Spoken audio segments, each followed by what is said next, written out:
Did you grow up playing Pokemon or still are playing Pokemon? I am to this day. Still love it. It is one of the best, if not the best, gaming franchise in the world.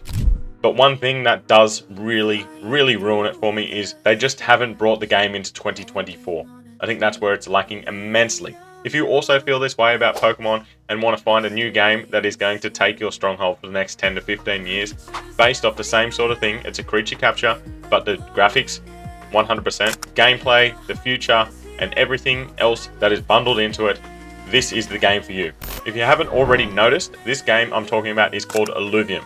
It is a massive crossover between like your Pokemons, your Teamfight Tactics, and your Clash of Clans. And that's just the start. At the moment, there is 3 major games that they have just released.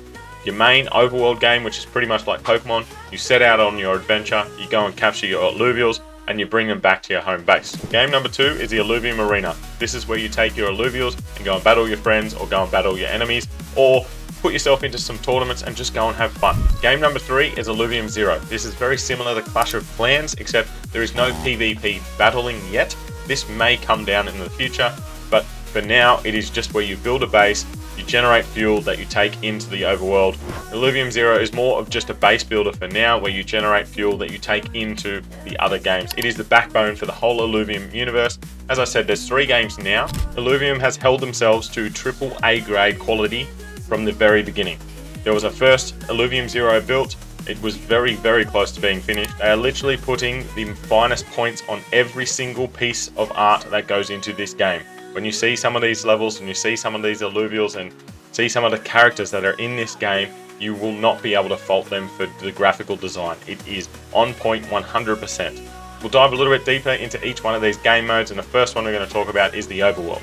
This is the one for you Pokemon fans. This is where you go out, you hunt for your Illuvials, you capture your Illuvials, and just build your own team around the Illuvials that you really like, or you go along and you're the collection hero, like I like to. Go out, collect all of those Illuvials, fill your Illuvidex up, and then tick off every single one of them. When the game started, there are 3 regions that we were allowed to go to. One is your home base, Sanctum Mesa, so that doesn't really count because you can't catch Illuvials there. It is like a city in Pokemon. The other 2 regions you can actually go to and traverse, and as soon as you go into them, much like Pokemon, you take them into battles when you're in the overworld, you level them up, and as soon as you get 3 of the same type to a certain level, you can fuse those 3 together, which then gets you the fusion above. Nearly every Illuvial has a stage 1, 2, and 3, and Illuvials are divided up into tiers, tier 0 through to tier 5. Tier 0 being obviously the worst, and tier 5 being the best. Pretty much every Illuvial has some sort of ability that can be used in conjunction with others. It's all about that skill and tactic to build the best team going forward. Same as most of these creature capture games and games that are out now, they all have an element type, so your fire, air, earth, nature, and water. And then they all have an affinity type, so like your tank, your healer, your rogue. On top of your 5 affinities, there is also 5 classes. This is your Bulwark, Scion, Fighter, Empath, and Rogue. So when you first start, nearly every Illuvial in stage 1 will have 1 class and 1 affinity. When you go to stage 2, then you will gain either a class or an affinity, and when you go to stage 3, you will gain the opposite of what you didn't gain in stage 2. At stage 3, you will have 2 of each affinity and class. These then join together to become a composite affinity. Some examples of composite affinities would be someone that has fire and water. These then become steam. If you had earth and an air, then they become dust. With those 5 classes and those 5 affinities as they join into each other, this means there is so many different combinations that they could have per Illuvials. In the first set of 150 to 200 of them, they don't even use all of the different classes mixed with all the different affinities. There's just too many. So this, looking forward to when the next wave of Illuvials eventually comes out, we may then join on top of those to get more and more. One more variability on top of this, there is Hollows and Dark Hollows, just to make it even more rare. It's going to take a long time for people to find these Dark Hollows, and to try and find a set of these is pretty much going to be impossible. But if you have a look at all those different combinations that I just told you then, class, affinity, variable stats, Hollow or Dark Hollow, you have unlimited combinations there. As I touched on just before, we are just in wave 1 of Illuvials, like your set 1 of Pokemon, but the thing is, once this first set is gone, you will not ever be able to catch these again. But in saying that, they may come back in a different form.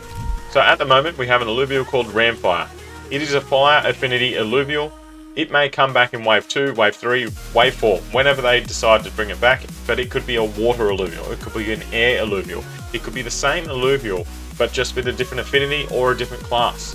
The second game that I talked about when we first started was Alluvium Arena. When you go into the overworld and you see the alluvials in the overworld, you'll shoot them, a bar will go up, and as soon as they're done, it'll turn into a bubble and then you enter the battle. That's how it is now. They want to change this into just when you're in the game, you shoot them down and that's where you catch them. But for now, you enter the battle and you go into the arena. This is a great place to learn how to play the arena because it can be very overwhelming when you first jump into it. So I would suggest go play Overworld, and then when you're playing Overworld and then you're catching your alluvials, you're learning how to play the arena. You're learning how to place your alluvials on the battle board, and you're learning how an auto battler works.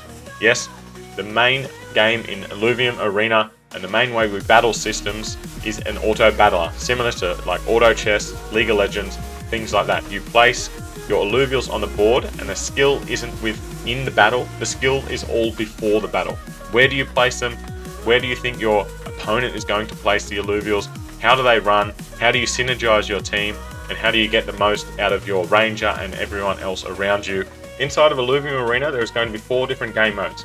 They are the Leviathan Arena, the Ascendant Arena, the Survival Game Mode, and Gauntlet. So Ascendant and Leviathan are pretty much exactly the same. This is when you're going against your enemies and opponents, but one, they use the variable stats that I talked about before, and the other one, they are all equalized and there is no reason to have a better stats alluvial than your opponent. It is pretty much just skill. Your Survival Arena is a daily competition, and game mode number 4 is Gauntlet. This is very, very similar to Teamfight Tactics, as I said before. It is like an 8-player round robin, so I go against someone. If I win, they takes points off them. If I lose some points off me. And eventually, when your points gets down to 0, that's when you're knocked out, and they will keep going. You'll get some alluvials given to you. You can choose one of those, or you can choose to upgrade your board.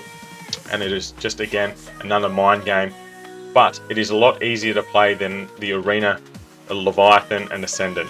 Game number 3 is that Alluvium Zero. As I said, it's similar to Clash of Clans or any city builder that you have ever played. At the moment, as I said, there is no PvP in it. This is definitely going to come in down the track, and they just need to work out how it's going to be structured into this game. For now, you're going to start building up your city.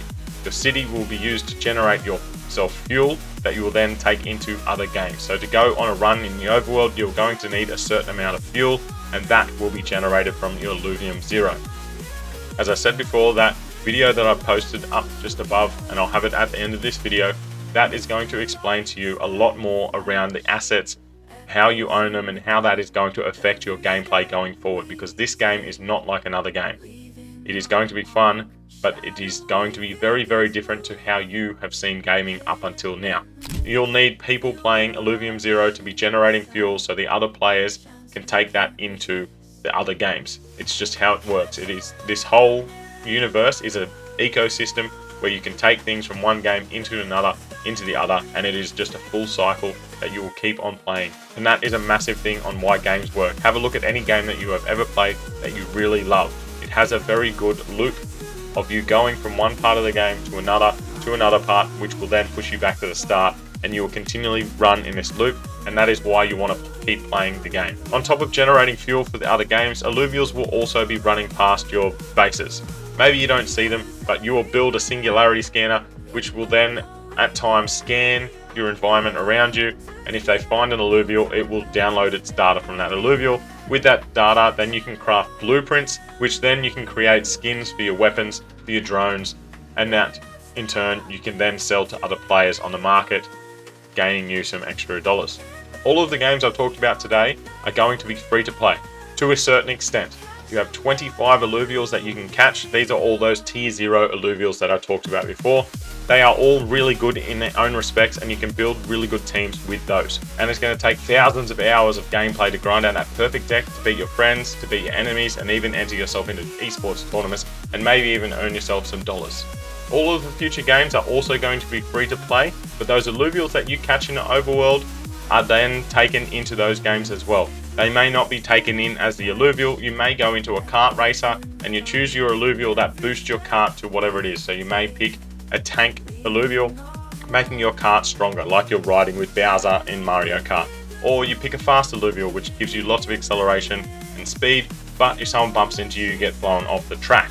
Or they could make an FPS where the suit you're wearing or the gun that you're carrying that get the stats from the alluvial that you have chose to support you in that game. This is just 2 ideas that they've floated to the community so far. Obviously, they're really nailing down these first 3 before they look into those other ones even more. But just know they are on the horizon, and this Illuvium universe is going to continually expand and expand over the next 10 to 15 years. If this video has tickled your fancy even just a little bit, make sure you hit the link down below in the description to download the game and go and give it a go yourself. The more that you guys help me, the more I can help you, because there is going to be multiple videos on this channel consistently. I'm going to be streaming and I want to be talking to you guys and seeing where you're at, what you like, what you don't like, and just giving my feedback on all of this. So get in there, and this is the future.